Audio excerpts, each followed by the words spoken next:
Everyone, I'm Gemma Star and welcome to the first episode of Heart Warriors. This is a series I've been inspired and guided to do to understand the masculine journey from the mind into the heart. As a woman, I want to hear from men and understand their healing journey, what their thought process is, what their feeling journey is into emotional awareness and connection to Mother Earth. How they find their joy, how they find their peace, what are their priorities now. And it's my greatest pleasure to welcome as our very first guest, an amazing man called Lardy. And we've actually met a couple of times out at Uluru and Katajuda. And for those of you who don't know, this backdrop here is Katajuda, which I've brought onto the show because it's Katajuda, the sacred masculine site in Central Australia, that is speaking to us and healing our masculine aspects. Uluru is the feminine site, Katajuda is the masculine site, and united, they are the birthing center of our beautiful new earth that's coming in. So it's my greatest pleasure to welcome Lardy and enjoy the show.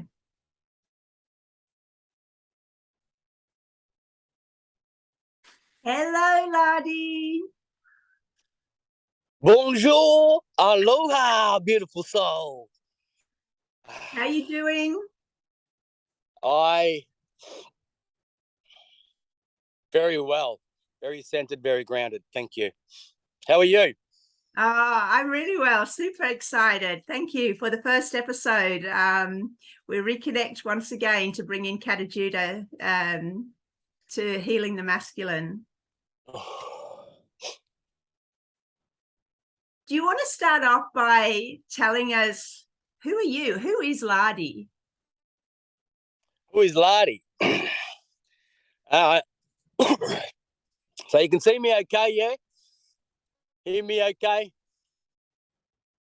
Perfect. Lardy, right? Lardy, go to the beginning, right? Born, mother Jeanette, father at the time, for me anyway, unknown, his name George.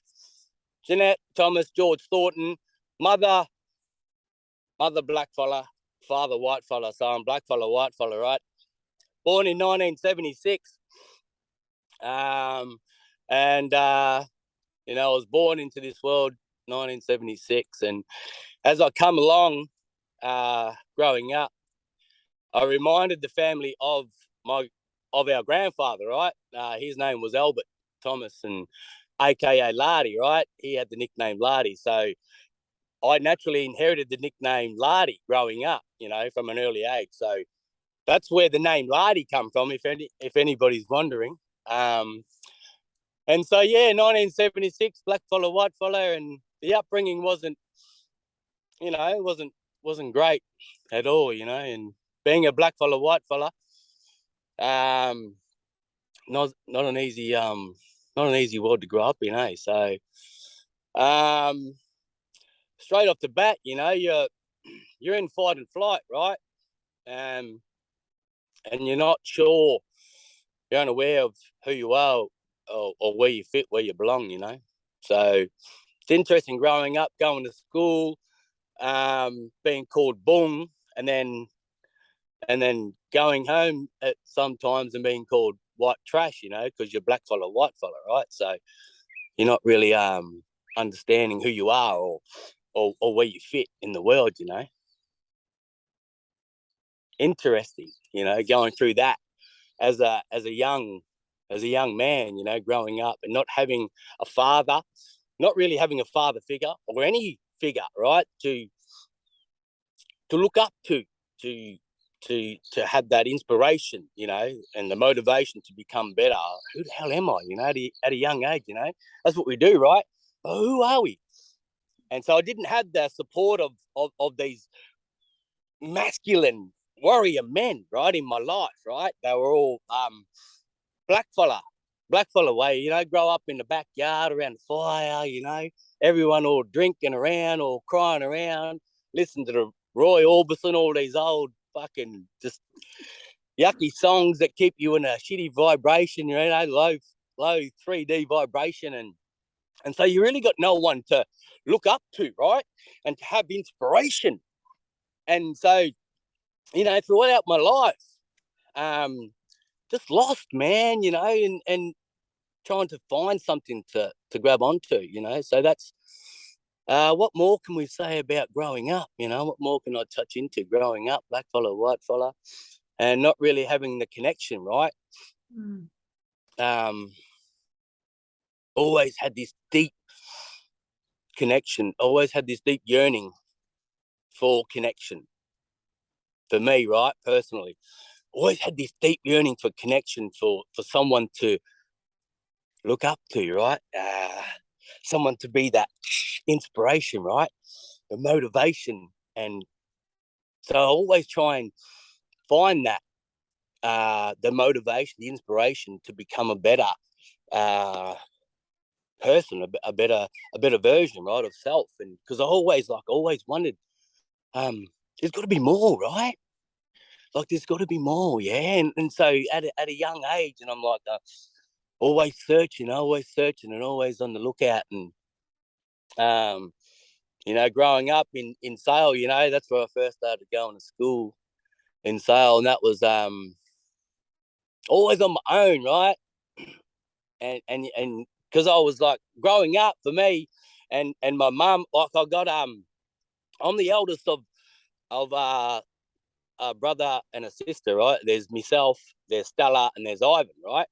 And we're like 2-3 years apart, so 76 and would have been 78, and then it would have been 80, something like that, right? So, and we all got the same mother, and we all got different fathers.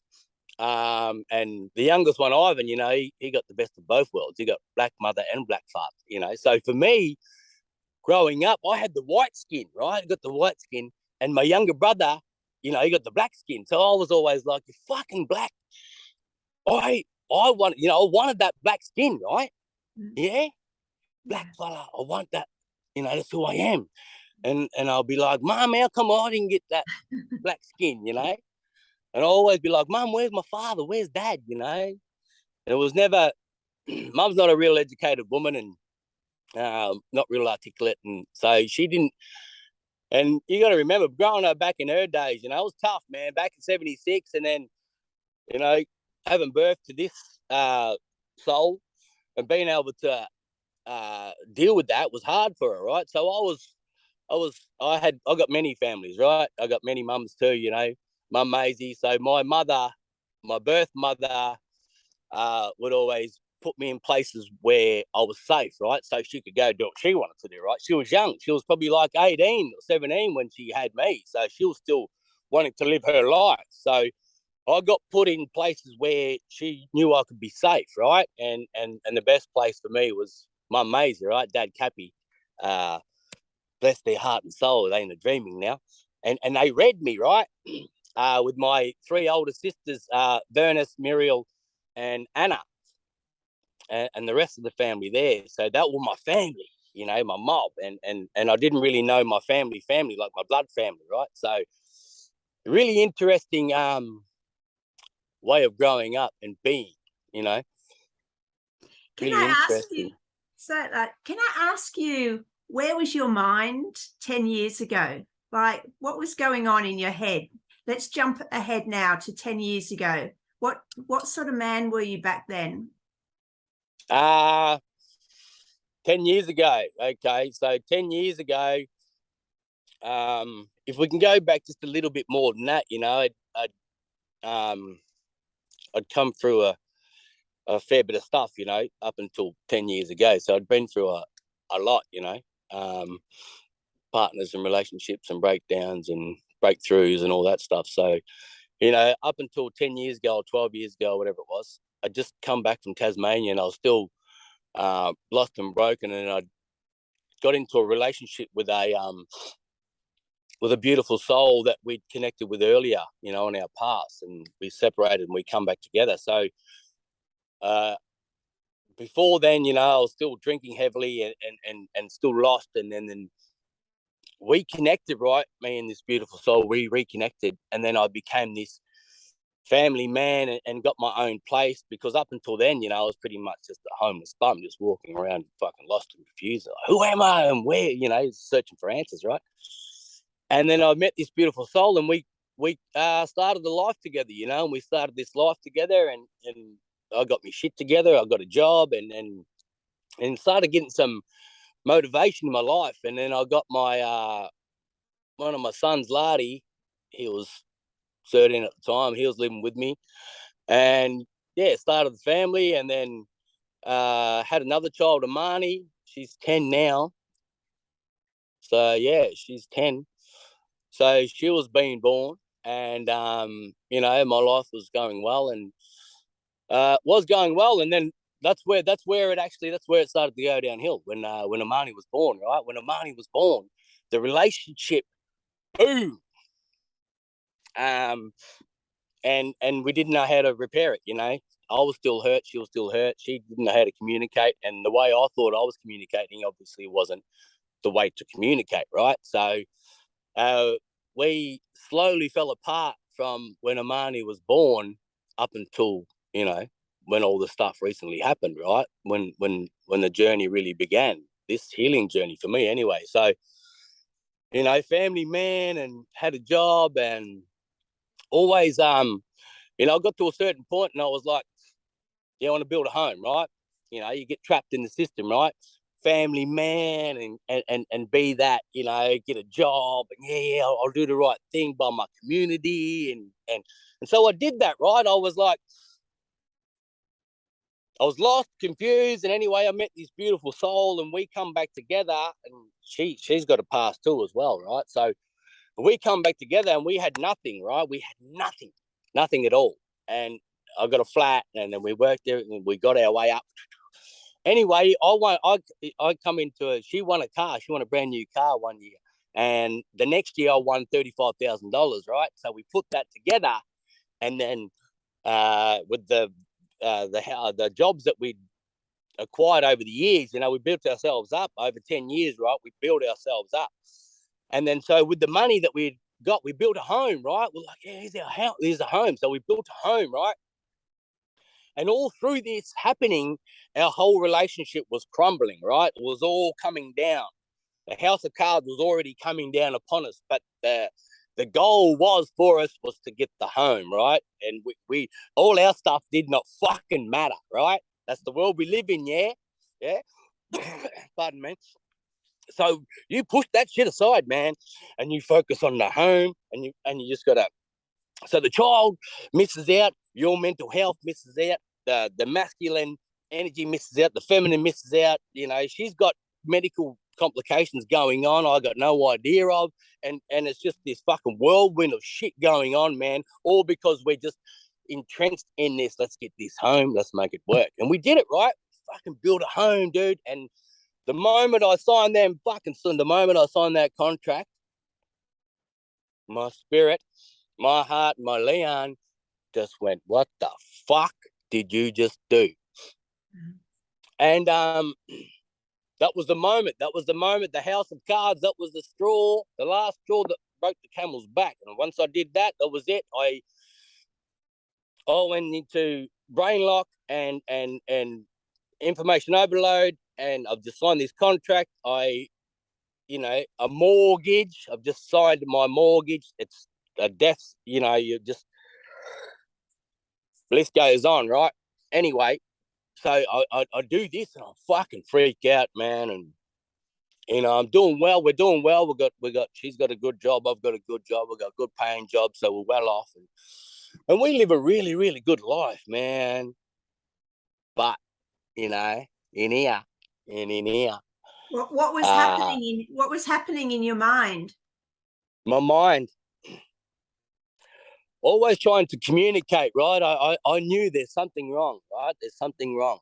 There's something not right. And so in my mind, I'm wanting to get this information out. Let's put it out here on the table. In my mind, I'm going, let's put it out on the table, and let's talk about this, and let's communicate. But like I said earlier, the way I communicated obviously wasn't getting through, because she didn't know how to communicate, and we couldn't get that information out on the table. So for me, I'm going fucking crazy. What is going on?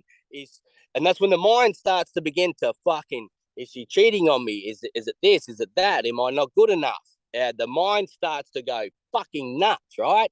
Throughout this whole process, my mind is going nuts while all trying to keep it all together, right? Being the masculine, the provider, the protector, right? And trying to keep all his fucking shit together throughout all this fucking turmoil. And am I doing it right? Am I doing it wrong? You know, I was a druggo and I was an alcoholic, and I put all that stuff aside, you know, and I literally said to myself, right, now that I'm feeling into it, I picked up my masculinity.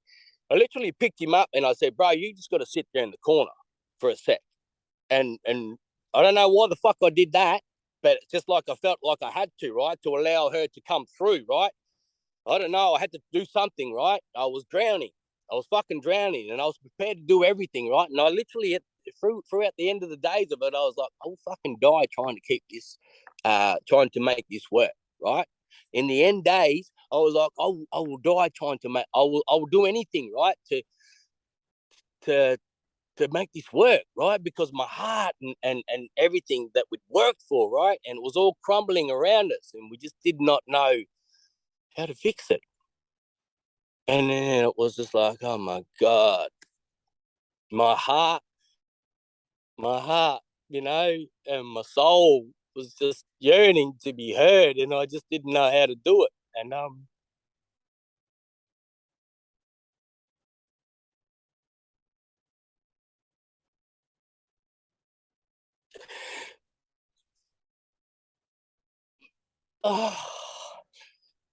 and I didn't know how to do it right, and so I'm lost, and I'm just this man who was trying so hard to keep his family together, and the whole, like, there's nothing I can do, no matter what I did. No matter how I, no matter how I tried, no matter, no matter, it was like,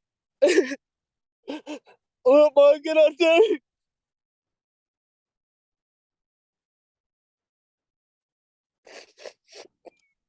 What more can I do?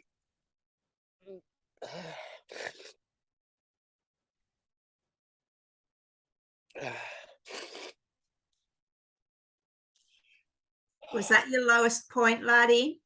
Yeah. Okay.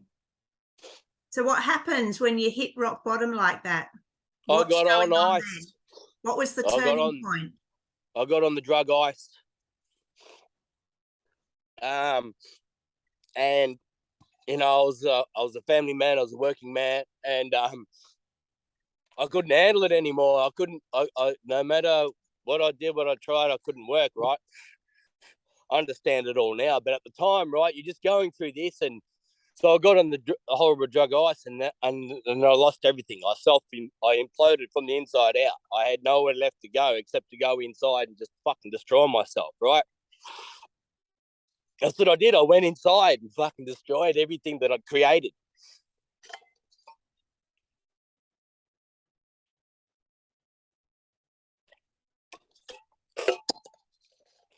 Um, I lost where we were at. We were talking about your lowest point and what was the inspiration to shift out and start rising upwards. So the lowest point, well, it goes deeper, right? So through all this, right, hit breaking point. Yeah, I get on the drug and I lose everything, you know, and then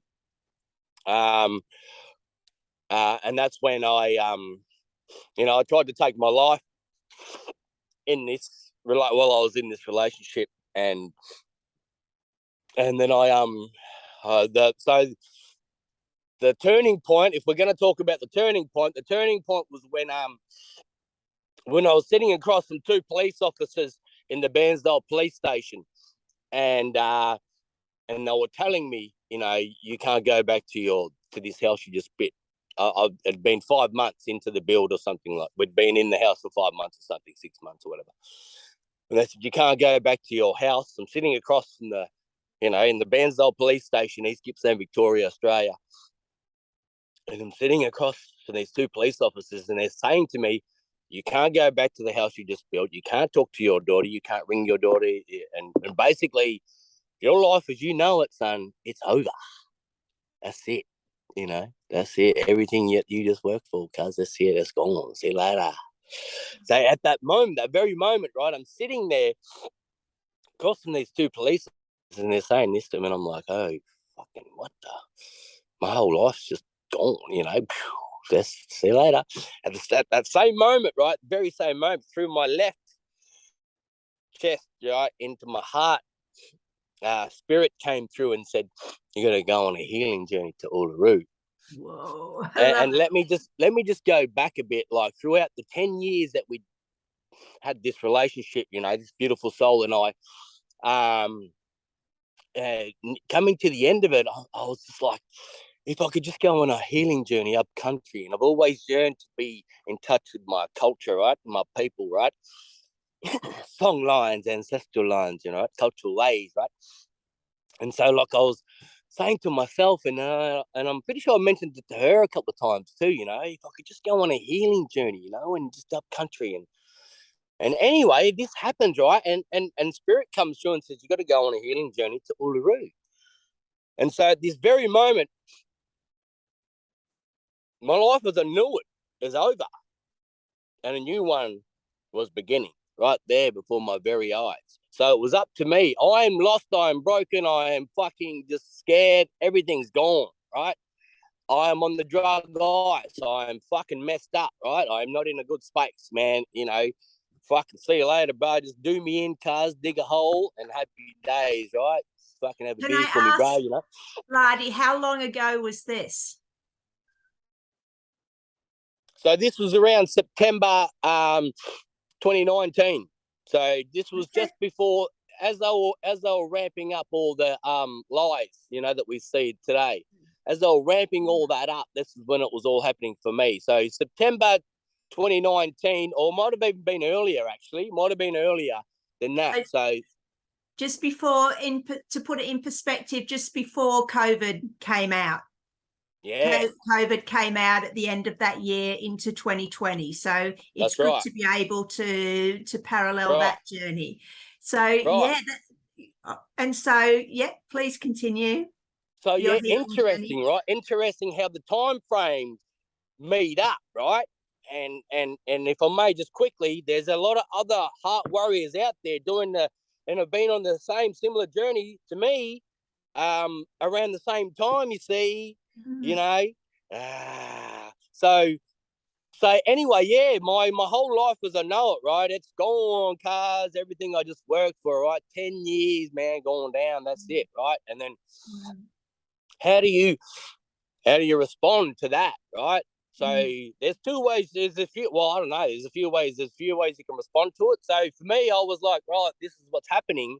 My whole family's scared for me, rightfully so. And they're like, what are you going to do? Go on a healing journey to Uluru? I'd never been past Adelaide before. I've always been one to just be that lone, black sheep of the family, or white sheep of the family, top deck, And so they're all freaking out, what's this fella going to do? He'll probably just go out there and kill himself, massive possibility too. So for a while, I was like just cruising around Bairnsdale and on Centrelink benefits. So I got a Centrelink benefit and I fucking brought a rooftop tent with that, chucked it on.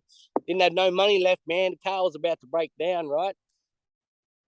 And making all these noises and everyone's like, you right? And I was like, oh, no, I'm not. I don't know what the fuck. I just got to go, right? And anyway, time ticked over, and it got to a certain point where I just went, I was in my sister's backyard, right? Nancy's place, East Gippsland, Victoria, Australia, lost and alone. And I remember one night, right? I was laying up in the rooftop tent, set the rooftop tent in the backyard, right? Our little camp there. And I was laying there and I was feeling my heart and thinking of my daughter, Amani, she was 7 at the time, so I raised her up until 7 the way I wanted her to be, right? 7 years. I raised her how I raised her, not the system, right? I'm proud of that. So I lost where I was at now. where was I at? You were in your sister's backyard on the roof. Yeah, I was in my sister's backyard, right? And I'm laying on the I'm laying in the rooftop tent. I'm gone, right? And I'm hurt.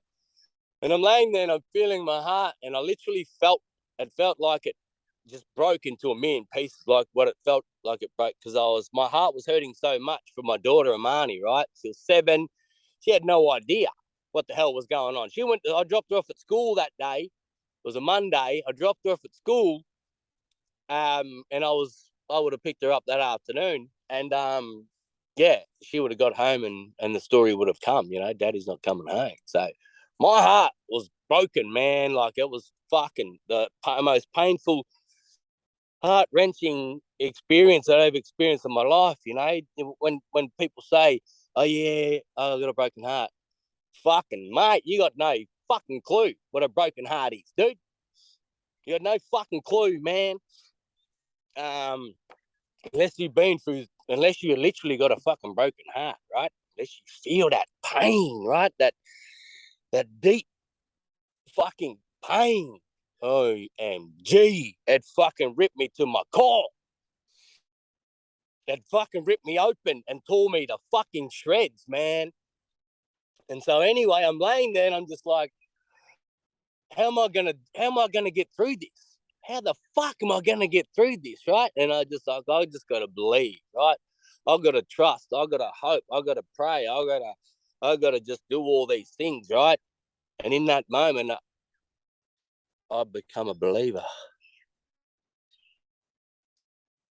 A believer of what?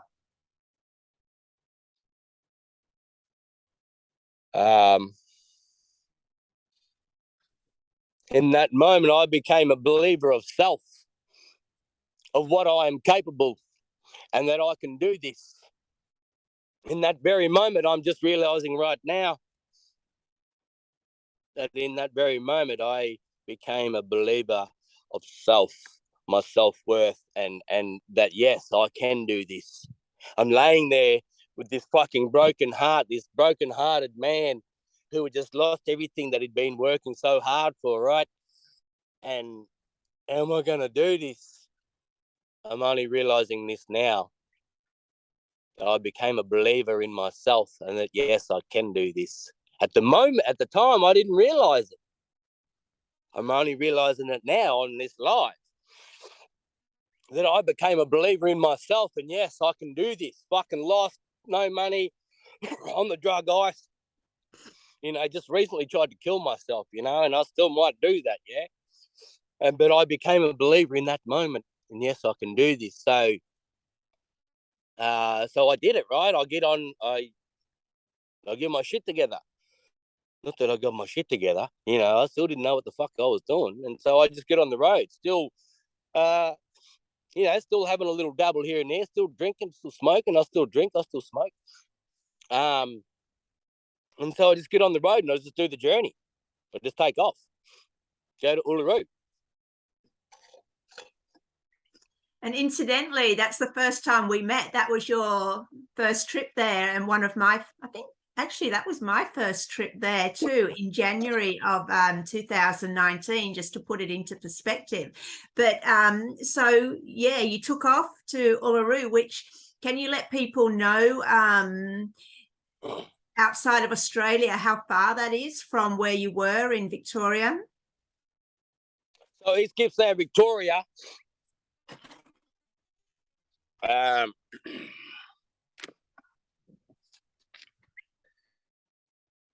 East Gippsland, Victoria.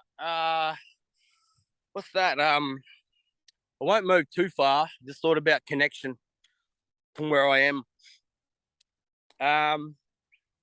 I think it's roughly 3,000 k's or something like that. Yeah, so that's probably about 2,000 miles, I think. So for those who don't know, Uluru is in the centre of Australia, and Katajuda, this backdrop, which I've got here, is the masculine site, which is really close to Uluru. So please continue, Lardy. Tell us what happened next. So, journey. Yeah, how's the audio? I'm up now. I can feel the breeze coming through. You're good. So yeah, lost line broken, you know, me children, especially there. What the hell's going on, you know? Like the car, it was December, right? It's December. Everything's crazy, you know. All the mechanics are booked out, and I've got no money anyway. And anyway, I'm driving through the town. I'm moving some stuff for somebody, right?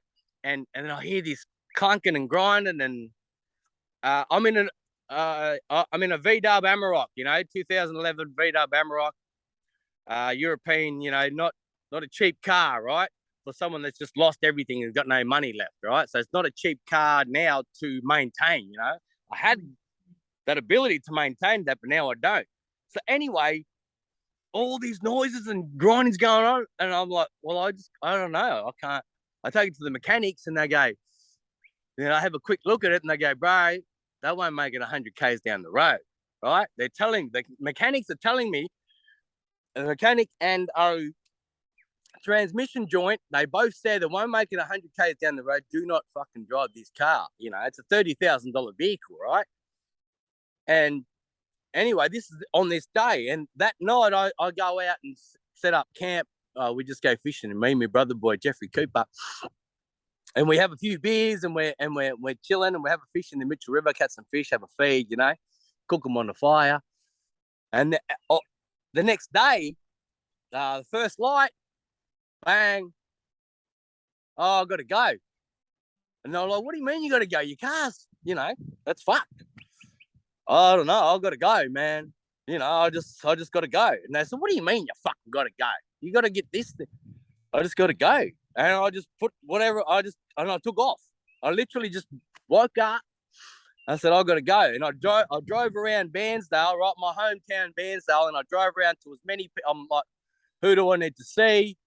I went to my mum. My mum was last. Left my mum till last. And anyway, I'm driving around town. You know, I didn't get to see my daughter Amani. That broke my heart again. But anyway, so I drove around, you know, and looking for people, and I'm fucking lost. I'm gone, you know, like that. I was just, yeah, and got to as many people as I could, and we said some goodbyes. My sister Muriel Moban, love you, Muriel Mansell now. She was Moban before I left. She's Mansell now. She got married. I should have been there, but anyway, so you know, I say goodbye, and Mum's like, "Where you going, my son? Don't leave me." And that was the most incredible thing, you know. My mum and I, we never really had a close relationship, you know, and this thing's really brought us. Never been so close with my mum, you know. Everything that's happened, right, brought us together so closely, right, so deeply, and I love my mum, you know. And so that's another story. We could touch on that later if we want. But anyway, I cruise and I just fucking take off. My sons, my family, other family, and daughters are in, you know, 150 k's, 200 k's down the road. So I stop off there and I spend some time there. Spend Christmas there, New Year's Eve there, you know, with my children. And then just after New Year's Eve, I think it was the 3rd of January, and I woke up. I was staying at my ex-partner's place, Kylie. She allowed me to stay there, so because my son, our son, was still living with her, so I got to stay there for a few weeks to spend some time with him and my other son and my daughters around that time. So it was really cool, right? And then the 3rd of January, I woke up the same, and I was like, oh, okay, I've got to go. And then I take off, right? And then I just take off for Uluru. And throughout this process, I'm learning that there is something going on at Uluru on the 11th, 12th, and 13th in January. So I had no idea about this. And anyway, I'm cruising along, and then, oh, yeah, I'm going to make it there by that date, probably. So, yeah, anyway, I cruise, and then I make it to Uluru, the most incredible journey ever, right? Leading up to it, the week leading up to 3 days leading up to it, from Port Augusta up into Uluru, which is, I don't know, 1,000 k's or whatever it is. Couldn't hardly sleep. You know, I was off the gear at this point, so I couldn't sleep. The energies that were coming through, all these natural energies, was just incredible. It was incredible. The experience it's something that you could never put it into words, right? Most incredible experience. And when I got to Uluru, I met my family, my soul family. What was like my soul family, and I felt for the first time in my life what felt like, OMG, I found my tribe, my people, my soul. Fucking mate, you get me? Do you get me? What the fuck? Oh my God. Freedom, right? Is that the first time you'd felt that freedom? Yep. And felt like I had family, right?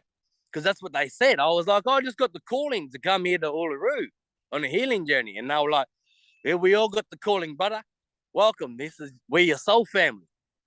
Lardy, can I ask what that freedom felt like in your mind and in your heart? Can you paint me a picture?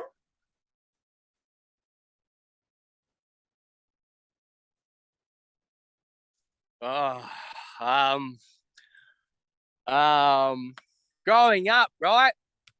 Growing up when you're a child, right? Before they get in here, right? And a child is free. They're fucking free, man. They don't care, right? And they know they're safe. They know they're free. They know they got food. They know they're going to be bathed. They know like they're just free to be themselves, right? They're just free to be them. And in that moment, that's what I was like, oh my fucking God, I'm free to just be me. Paint a picture where growing up, right? Growing up where I come from, I'm different, man, And I even told my black fella mob out there, yeah, you fucking not right in the head, G. That's what these stupid fucking, even my own people, right? You're fucked in the head, right? Are you not right, you? And I always like look for that. Fuck me, Dad. Can someone fucking understand me? Jesus fucking Christ. And so I had to fucking bottle me up, right? Because none of these fucking idiots, because they couldn't understand me. Fucking dopey, right? And so I was like in chains, man, fucking bound. And I go to Uluru and they're like, no, you're free, my brother, to be you. And this whole experience, right? Doing the Uluru, meeting all of you, and allowing me to be fucking free. And say what I want to fucking say, how I want to fucking say it. Because back where I grew up, no, you can't say this, you can't do this, you can't do that. No, you got to respect your elders, you got to respect your culture, you got to do this, you got to do that. It fucking bound me, my own people, bound me, and fucking like tied me up just like a fucking government fucking organization, right? They become a government organization, right? The Aboriginal Corporation become a government organization against their own people. You can't do this, you can't do that.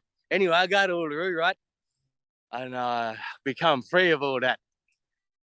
She set me free, right? Because she loved you, like Uluru, the feminine energy there allowed you to be yourself. Yeah. And that's, if I can just add a side note, which I wasn't going to do much talking, but as I can feel this wanting to be said, the feminine energy, that's what we need to do for the masculine energy. We need to let them be free from our expectations, from our attachments. And when the feminine is healed and come home to the heart, we can do that for the masculine energy, and we can set the men free to be who they are and to live their holy mission. And you can see what Lardy's saying, the freedom came when he felt he was allowed to be himself. So please continue, Lardy. I was allowed, right? I was allowed to be free. My people, my country, right? My mother, my feminine energy mother was like, yes, my son, you are free. Be free, my son. Right? And so that was the most incredible experience of my life up until this very day. no words. The most incredible experience, the most incredible people. It's still early in the journey, right? For me, this broken-hearted man, but the Uluru experience, it was like that was gone, right? That wasn't no more. When I was at Uluru and Kataduda and meeting my soul family, none of that mattered.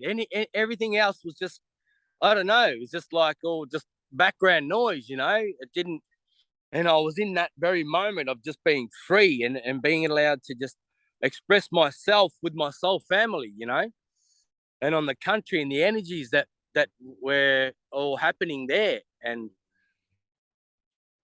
yeah, so it was incredible, Uluru, and I was called there by spirit, and as a lot of us were, as you know. So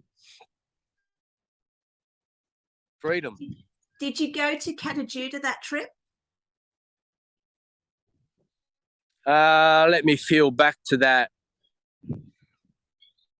No. I can't remember. I can't recall. I can't say yes or no. I think because that trip that we did in December 2020, you, me, Lucas, and Brian, I have a feeling that was actually your first time at Katajuda. So, but that came the next time we met up there. So, look, you can either fill in the year in between on your healing journey, or you can go to that trip where we went out to Katajuda. What is being asked to be said? Cool. Let's fill in that year, right? So that year, Uluru, right? I go to Uluru. I get the calling to go to Uluru by spirit, and 11th, 12th, and 13th of January, it all happens, right? Oh my God, incredible! And this journey, I'm sitting. I meet my soul family, I meet all my mob, my tribe, Lucas, you, and Lucas and I, my brother, we're sitting at the base of Uluru, right? And this beautiful families, a Māori family from Brisbane way over there in Brisbane, Gold Coast.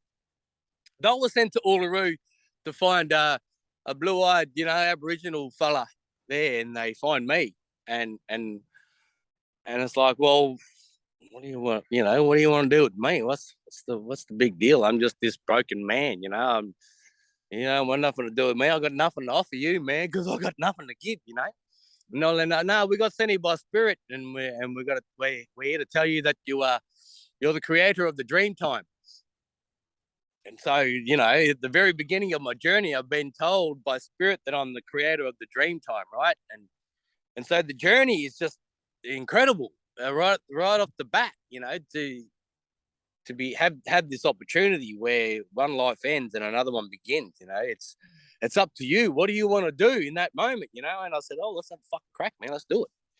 And so now here I am being told that I am the creator of the dreaming, and so, okay, so one dreaming ends and now another one begins, yeah? Mm-hmm. Didn't realize that at the time, you're the creator of your own dreaming, bro. Create your own dreaming now, spirit coming through, tell you, create your dreaming, cuz. And I'm driving around the country going, what do you mean I'm the creator of the dream? No. I'm thinking about it, right? I was thinking, right? Analytical mind, right? The analytical mind. Yeah. And I'm like, no, I don't know if I could beat it. No, I don't want that title, black fella politics, what they all like. And I was like, I'll just sit that there and I won't even fucking ponder on that. And I realize now we are all the creator of the dreaming. You get to create your own dreaming, you fellas. And so anyway, I go on this journey from everyone leaves Uluru and I'm like, oh, now what? Nothing left, man. It's just me on this journey. Mm-hmm. I can go back to East Gippsland, Victoria, where I could be safe with family, but I was never fucking safe there anyway, right? I got nothing to go back to. So I look up, and I say to spirit, well, what now? And the message will just continue north, So I just continued north. up in the Darwin, going to Darwin. Catherine was awesome, you know, mate. Catherine, that's massive place in my heart, Catherine. And go up in the Darwin, didn't like Darwin, didn't even see the city. Fuck you, fellas. See you later. We go back down to Catherine. I'll sit there for a few days and I'll feel into it. Where are you going to go? You're going to go east or west, you know? You can go into the Gold Coast, top of Queensland there, or you go into west. Never been to Western Australia, so let's go, you know? The moment I made it to the west, I'm home. It was like Uluru. It was like going to Uluru.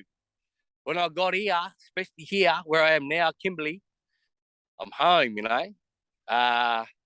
Broome, Western Australia. I got to Broome and never heard of Broome, you know. By this time, right, I had no idea. Still got no idea. And I was like, I just figured with the analytical mind, I'll do a lap, right? A healing journey around the whole of Australia, yeah? Cool. Yeah, let's do that. Anyway, I get to Broome and I've got my Centrelink payment, so I brought 2 new tyres because I need tyres for the car. I've got no money left. And anyway, that afternoon, the car breaks down, right? Finally, it breaks down. That wasn't the trouble. That's another story. We'll go into that later if we want. So I break down in Broome and then, okay, I'm supposed to be here. And 3 or 4 days later, COVID, there's this COVID thing. What the fuck you mean COVID? Oh, you can't go anywhere, you know, you can't go anywhere. There's COVID, there's this, there's that. And I'm, all right, so I'm trapped in paradise, you know, Broome, Western Australia, and COVID, you can't go anywhere. So I stayed in Broome and then car was broken down, couldn't go anywhere anyway. I found some accommodation. This was brutal, man. You got to remember, this is December, January, February. In Australia, it's fucking hot, man. And you're living in a rooftop tent. Fucking brutal. It was brutal, man. It was brutal. The journey was fucking brutal, right? It was not easy, man. Trust me, you. Everything for a reason. Fucking, man, it'll put hairs on your chest. And anyway, I get to Broome, right? And fucking the heat. And I come from East Gippsland, Victoria, down to south, right? I'm from down south, where it's fucking cold. I come to Broome, somebody fucking kill me. You know, that's what I was like, right? I was like, somebody just fucking put a bullet in my head, man. I can't fucking deal with this shit. What the fuck you mob doing up here? And anyway, I got lucky. Well, I blessed, right? Blessed. And got some accommodation, got a job. All right, cool. And then I, you know, got my shit together, sort of. And then I met this beautiful soul, you know, Summer. And then we spent summer in Mahina, you know, her beautiful little daughter. She was 2 at the time. We spent a good year or something together, you know, traveling around here in Broome and the Kimberley and going up the Gibb River Road and going down to Exmouth and camping and connecting. And I've done like, you know, eating better. So like, you got to remember, I'm a black fella that's grown up in a world where not eating good and eating all crap food, GMO, you know, not understanding all that type of stuff, right? So I've started to eat well and become more conscious about my feelings, my emotions, right? Because it's a healing journey, right? This beautiful soul, Summer, she Summer, although she's fucking all ego,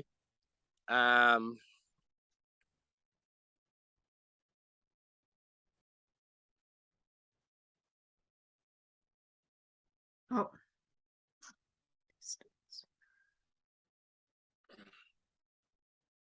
And we're back. Sorry, we lost connection there. So, Lardy, we've got you back. And we were talking about when you met Summer and how you were starting to be aware of your emotions and feelings and connection. Can you take us into that space, please?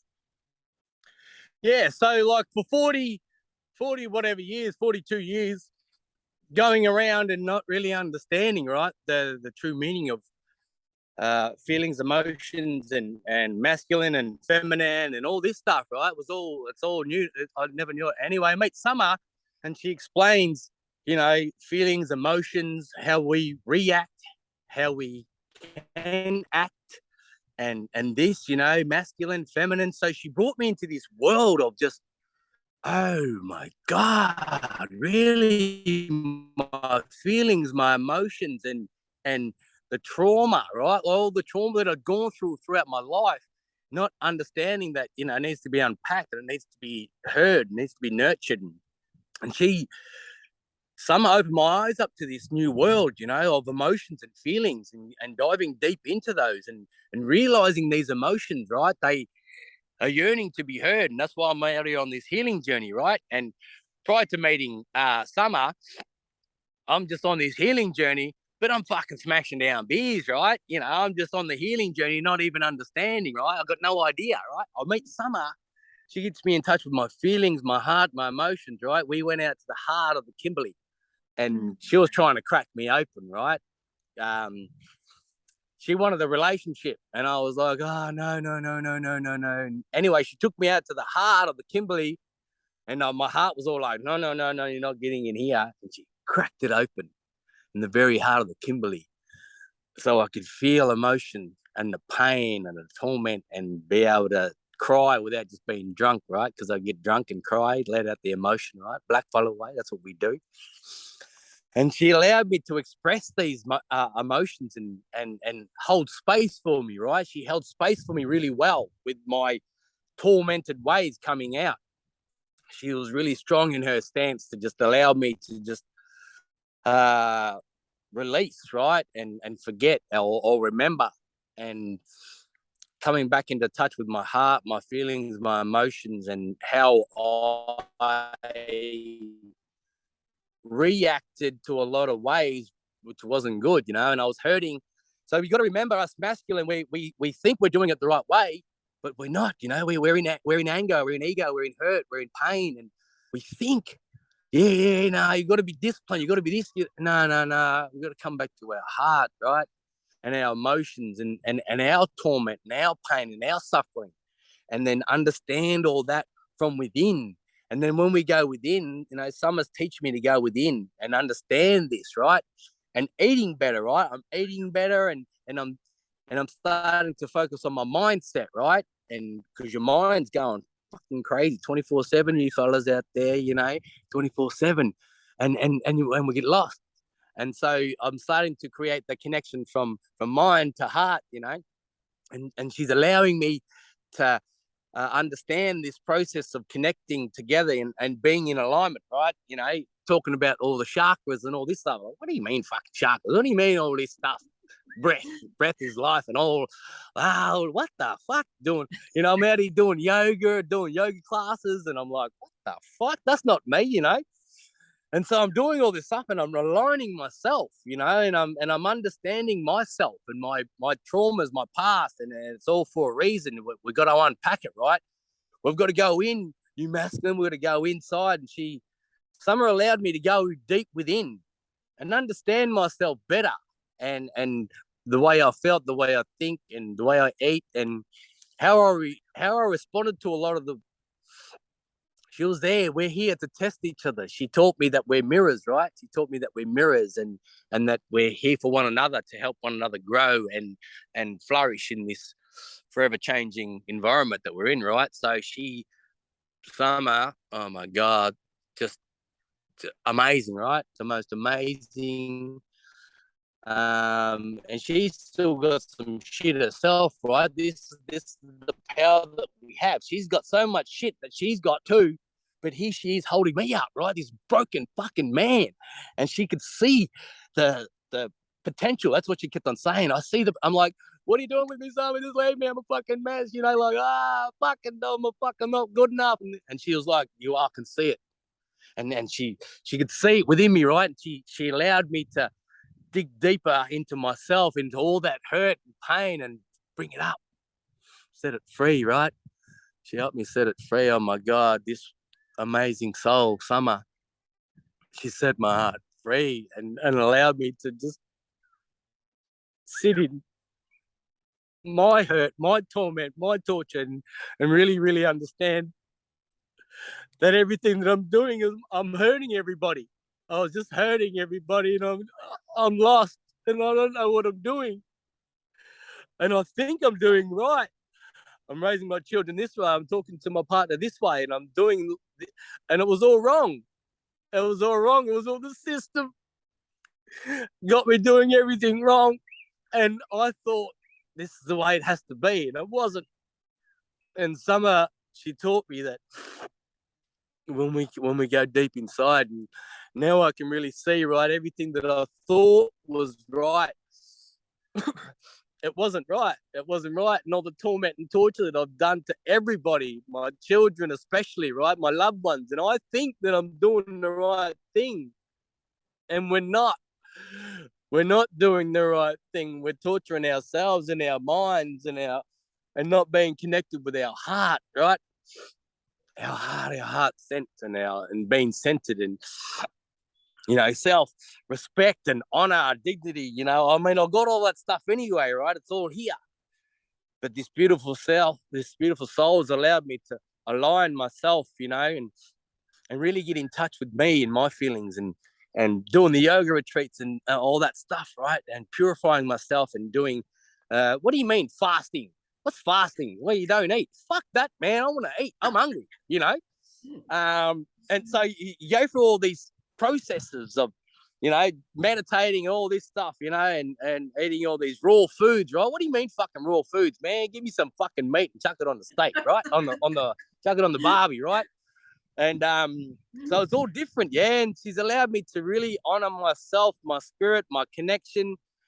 And through all that, the whole process, the healing journey really comes in and takes shape. That's when it really started to take shape inside this vessel, my mind, my heart, and connecting it all, right? And so I understand that part, the year and a bit that we spent together, we are no longer together, right?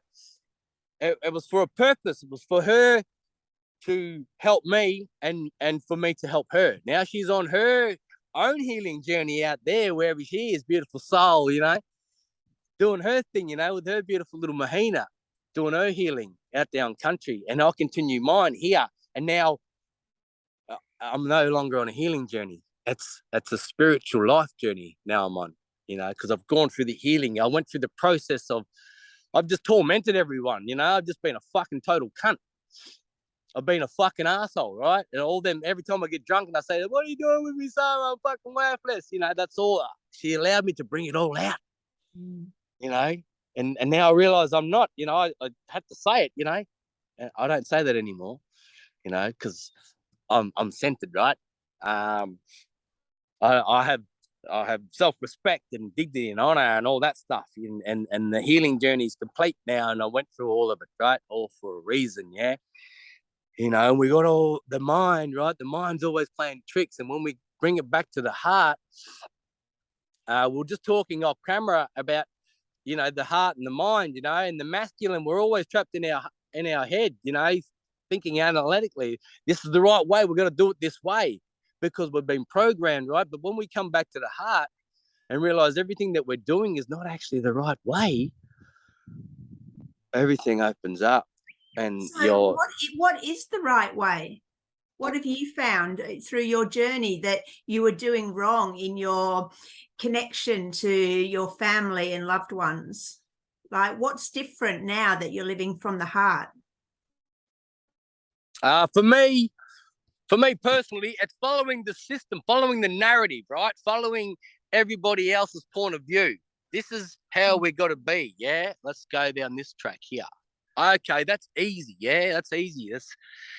And so now that I'm out here, I'm on my own. I don't have that persuasion, right? For someone, the system, to tell me, no, this is how you got to be. So I'm out here just doing it here on country, right? So what have I got to distract me here? I haven't got many distractions. So I just follow my heart, right? And because I've done the work, I can sit in silence and just appreciate, and connect and be centered and feel. I feel Bruce Lee, right? Don't think, feel, right? Feel. So I feel my way through life. How do you feel? I can't feel. It's because you're too fucking numb, right? I can feel because I did the work. I am centered, right? So I feel, and then throughout this whole process, you find your way to your heart center, and then automatically I live from that now. Just automatically, right? I just live. It's a natural occurrence. I just live from the heart, right? And so, I lost where I was at. Sorry. That's okay. We're talking about what it's like to now be living from the heart, the difference that you feel that you're doing things right now in regards to how you communicate and connect with the outside world. Because I'm doing it from the heart, and before then I was doing it from the mind. You know, you got to have a job, you got to provide, you got to perfectly what you said earlier.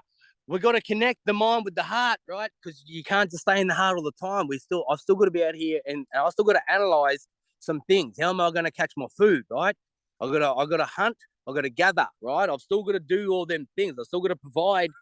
Although I haven't got my family here, yous are my family. I'm hunting and providing for the whole of you, right? The whole tribe of this beautiful mothership that we're all on, right? And so still got to use. So we've got to bring it together, the heart and the mind. But doing it the right way, stop thinking. Stop fucking thinking, and feel your way through life. How do you stop thinking, Lardy? How does a man who's only ever been in his head stop thinking? Okay. So when Summer and I, when we were just about to part ways, right? And I'm like, I gotta go. I can't be, I'm sorry, I gotta go, right? And the way I did it was pretty shitty too. But anyway, everything for a reason, right? So anyway, I come here to where I am now, just down there where my caravan's set up. I've got a caravan set up here on country. And so I was allowed to just lay here in this caravan, still on my healing journey. It was the very end of it, in fact. And I allowed myself the space to just lay on my bed mostly, right? And every day, right? Every day. From the moment you go to sleep and the moment you wake up, I made it my mission, right? To just focus on my mind, because it keeps telling stories, right? The mind is never ending. The mind just keeps going and going and going and going, and it won't stop, right?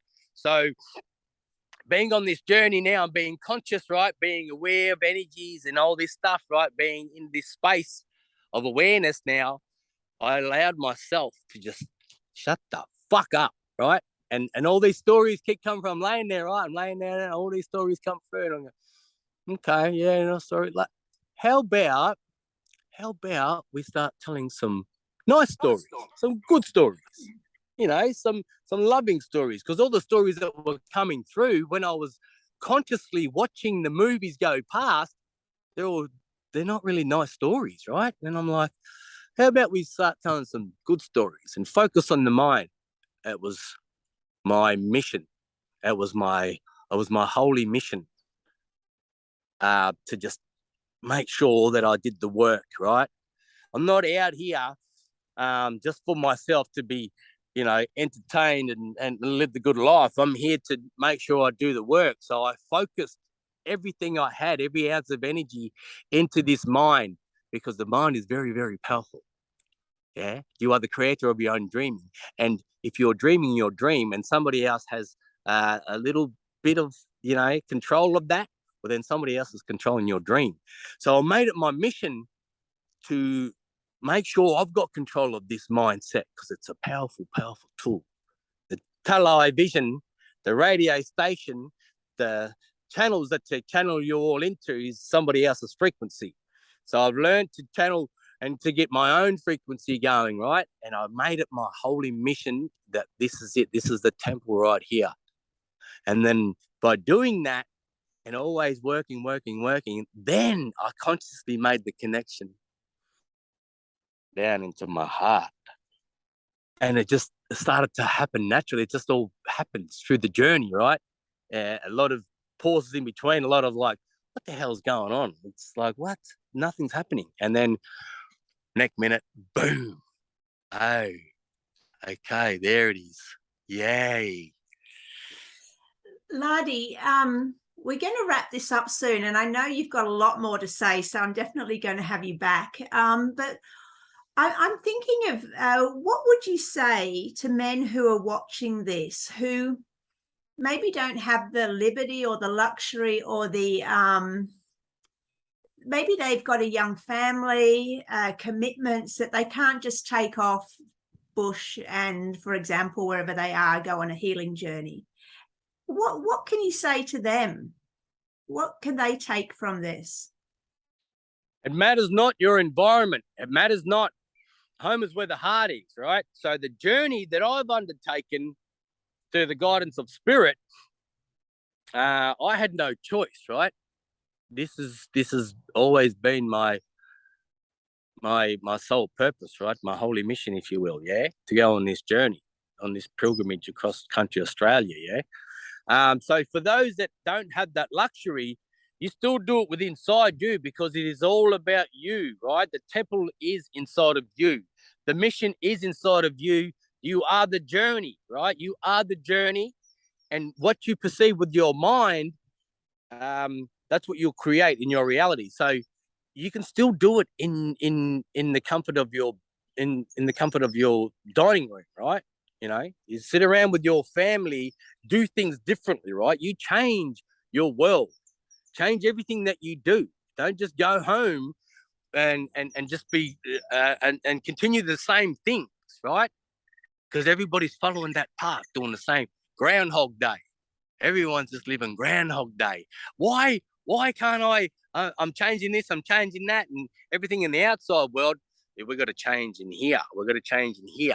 Yeah, it's all within. Everybody's looking without. Everybody's out there searching, right? Stop searching because it's all in here and it's all in here. It matters not where you are. Don't go looking out there because all the answers are in here. Yeah, they all reside in here. So you can still do the journey, but you got to do the work, right? This is not something that's just going to fucking happen. Yeah.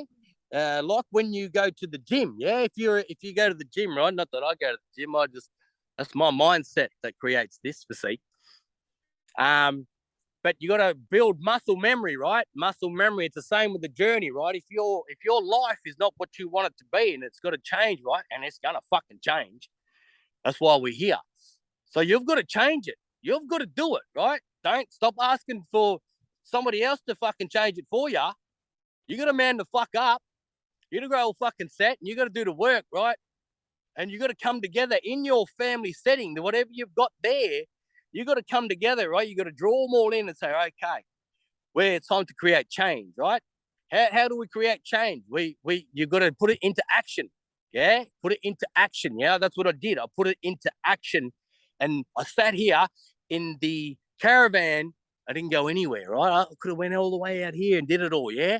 But I sat just in the caravan and I just worked on my mind. Every moment I got, I still got to do stuff. I still got to work. I still got to eat. I still got to, but every moment I got, every single moment, you make it your moment because they're precious. They're precious. And we forget in this busy world just how precious these moments are, every single moment of your life, because the system is taking it away through jobs and money and entertainment and filling you with just greed. So you just consume. Stop. Fucking stop doing it. Stop fucking consuming. Stop living the way that you live. If you want to change, you make the change. You be the fucking change that you wish to see. Yeah? Stop looking at me for guidance and you look in the mirror and you guide yourself. You guide your community. You guide yourself. You do the work, right? You go within. Yeah? We got to get there, right? The masculine men, the warriors, right? How do we get back to that stage when you're just a scared little boy? Do the fucking work, right? Face your fears. Face your fears, man. It's time to stand the fuck up and face your fucking fears. Amazing. So, Lardy, one last question. And if a man is watching this and he's at that darkest point, rock bottom, what's the one biggest piece of advice you can give him to take away with him? Brother, you're a shining light, right? You're a seed. You're a fucking seed. And you're pushed right into the very fucking dirt, right? This is where you are, bro. You're in there, yeah? You're fucking in the dirt, man. In the dirt, and you got all the weight of the fucking world on your shoulders. And you can't see nothing. There is no fucking light at the end of the tunnel. You got to remember the seeds have to be pushed into the ground in order to grow. You are not breaking down, you are breaking through. We are all breaking through, right? It is never a breakdown, it is always a breakthrough. Yeah, we never lose anything, we only gain, right? We got to go through these pressure moments in order for us to rise. So one day you will see the light, my brother, my sisters. For it is only, your mind that is keeping you down there. Yeah, change your mindset, change your world. Amazing, Lardy. Well, I think we did an amazing first show. Thank you so much. And we'll definitely have you back on, because I know you've got a lot more to share, and we can get really down into specifics. All the things that, like money, job, sex, women, all those things that we know are important to men. I'd really like to understand the difference between maybe where you were 10 years ago and where you are now, but we'll have to leave that for another show. We'll leave that for another show. Cool. But I'll just touch on that word that you mentioned, SES, sex. It's not something that I have in my vocabulary. It is not SEX. It is a ceremony of love. It is sacred. And that is what us masculine need to understand about the feminine, right? Her sacredness. And it is not SEX. She's not there for your fucking pleasure. No, she is not. So get your head out of the damn gutter. Love it. All right. Well, that's a great intro for another show. So, Lardy, soul brother, love you. And thank you so much for sharing this journey with me. Oh my God. I think I've said enough, haven't I? All right. I'm going to stop the recording. Let's stop the recording. Anything else? Stop the recording.